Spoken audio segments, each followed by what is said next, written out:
नमस्कार, तुम्हा सर्वांचे स्वागत आहे माझ्या ब्लॉग चॅनलमध्ये. तर आज मी बनवणार होते पनीर करायचं होतं मार्गशीर्ष महिन्यातील उपवासासाठी. तर इथे मी सोयाबीनपासून पनीर करून त्यापासून भुर्जी करणार आहे. तर याची रेसिपी ही तुमच्याबरोबर डिटेलमध्ये शेअर करणार आहे. तर मार्गशीर्ष महिन्यातला आज शेवटचा गुरुवार उद्यापन होतं. तर छान अशी छोटीशी रांगोळी काढून घेतली, उंबरठा लेपनही केलं. तर पूजा मांडल्यानंतरनी छान असं घरात प्रसन्न असं वातावरण तयार झालेलं आहे. छान पूजा मांडून घेतली. चला तर मग आता आपल्या रेसिपीला सुरुवात करू. तर रात्रीच मी ते सोयाबीन आहे तर ते भिजत घातलेले होते. आता तर मार्केटमध्ये पाहता पनीरमध्ये किती भेसळ करतात. तर आम्ही आज घरच्या घरीच पनीर भुर्जी करणार होतो. तर भुर्जीसाठी पनीर करणार आहे. तर इथे सोयाबीन मिक्सरमध्ये पाणी घालून छान असे बारीक वाटून घेतलेलं आहे. इथे कापडावरती मी खाली एक भांडं घेतलेलं आहे व त्यावरती सर्व सोयाबीन छान असं वाटून घेतलेलं आहे. पाणी ओतून छान असं याचं आपल्याला पूर्णपणे दूध करून घ्यायचं आहे. तर पूर्ण मिक्स करून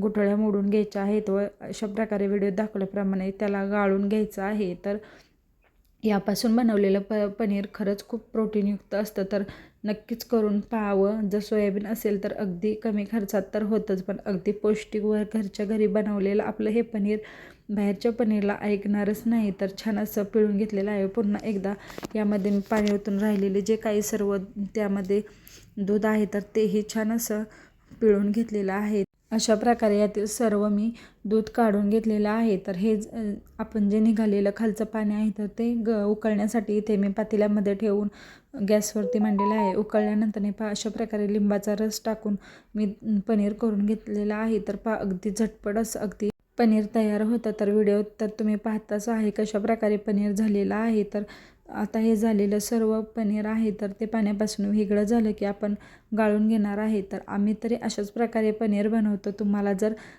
दुधापासून नसेल बनवायचं तर नक्कीच यापासून पनीर बनवून पहा, खूप छान असं होतं. चाळणीवरती मी इथे ओतून घेतलेलं आहे व जे खालचं पाणी आहे तर त्यापासून आम्ही कणिक मळतो. तर छान असं स्वच्छ भरपूर पाण्याने धुवायचं, कारण सोयाबीनचा वास त्याला थोडासा राहतो. तर छान असं स्वच्छ धुवून झालेलं आहे. हे जे शिल्लक राहिलेलं पाणी आहे तर त्यापासून आता मी कणिक मळून घेणार आहे. तर चपात्या खूप छान अशा होतात. भरपूर प्रोटीनयुक्त ते पाणी असतं, फेकून द्यायचं नाही.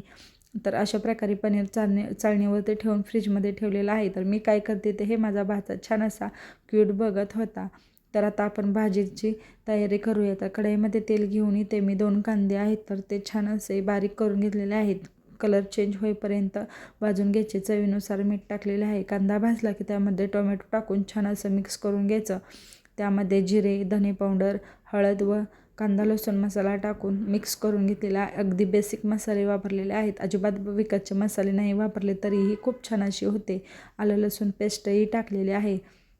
मिक्स करून छान असं आपण तयार करून घेतलेलं जे पनीर आहे तर ते टाकून मिक्स करून घ्यायचं. अगदी झटपट तयार होते ही पनीर भुर्जी. तर नक्की करून पहा. विकतचे मसाले जर तुम्हाला यामध्ये टाकायचे असेल तर टाकू शकता. वरून कसुरी मेथी टाकलेली आहे व हिरवीगार अशी कोथिंबीर छान अशी एक वाफ काढून घेतलेली आहे. तयार झाली आपली पनीर भुर्जी. कशी वाटली रेसिपी तेही नक्की सांगा. विकतचं जे भेसळयुक्त पनीर खाण्यापेक्षा अशा प्रकारे नक्कीच घरी थोडीशी मेहनत घेऊन पनीर करून पाहावं.